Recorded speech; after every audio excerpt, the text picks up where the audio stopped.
Salut les filles, voilà, donc je vous avais dit que j'avais d'autres idées pour vous faire des tutos de coiffure.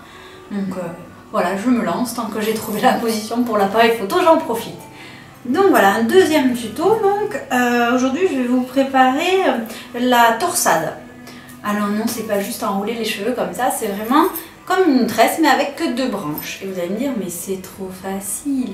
Et oui, mais non, parce que si jamais on n'a pas la technique, quand on torsade deux branches comme ça, même serré, une fois qu'on met l'élastique au bout, vous allez voir ce que ça donne. Attention, je lâche l'élastique. Et ben voilà, c'est tout détorsadé. C'est pas terrible. Donc voilà, donc je vais vous montrer comment faire en sorte que la torsade soit beaucoup plus jolie. Par contre, je vous promets pas de vous regarder tout le temps parce que j'ai du mal à le faire sans me voir dans un miroir et mon miroir, il est là-bas. Donc je risque de tourner la tête plusieurs fois pour voir ce que je fais. Donc cette torsade là, moi d'habitude je la fais à l'aveugle derrière, mais ça sera plus facile à vous montrer de face comme ça. Donc j'ai fait une couette toute simple, une raie sur le côté, la couette toute simple avec un élastique tout simple, pas trop serré pour pas avoir l'effet comme ça, voilà. Mais après vous faites, si vous voulez en faire deux ou une en haut, ou voilà, ça s'adapte une fois que vous avez trouvé le mouvement. Donc on part de la couette, bien tressée, bien peignée, si possible pas en mode électrique, mais bon, c'est pas bien grave sinon. Si vous voulez le faire sur cheveux mouillés, c'est peut-être plus facile, mais c'est pas indispensable. Ça marche sur cheveux plutôt raides parce que trop bouclé, ça va être beaucoup moins notable le mouvement, mais essayez quand même, après tout, pourquoi pas. Donc on commence par une queue de cheval que vous coupez en deux parts à peu près égales. Voilà, toute simple. Et maintenant, il va falloir vriller comme pour le chignon.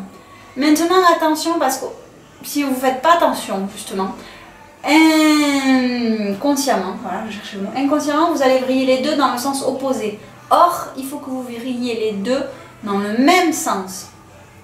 Donc, il faut que je vrille les deux dans le même sens. Conseil, ne vrillez pas jusqu'au bout, ça ne sert à rien.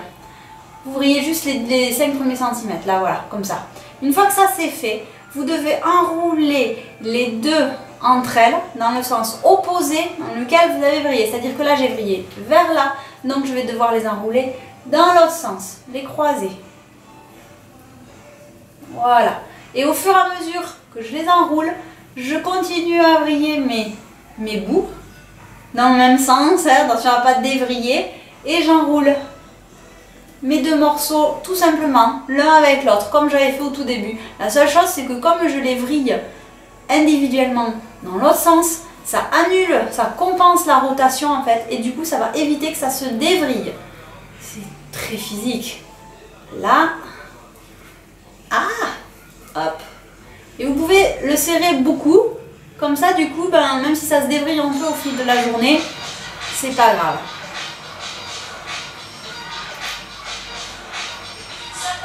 Et voilà, et vous mettez l'élastique. Et voyez, ça tient. Voilà, j'espère que ça vous aura plu, que vous aurez trouvé ça sympa et que vous aurez essayé chez vous. Voilà, à bientôt.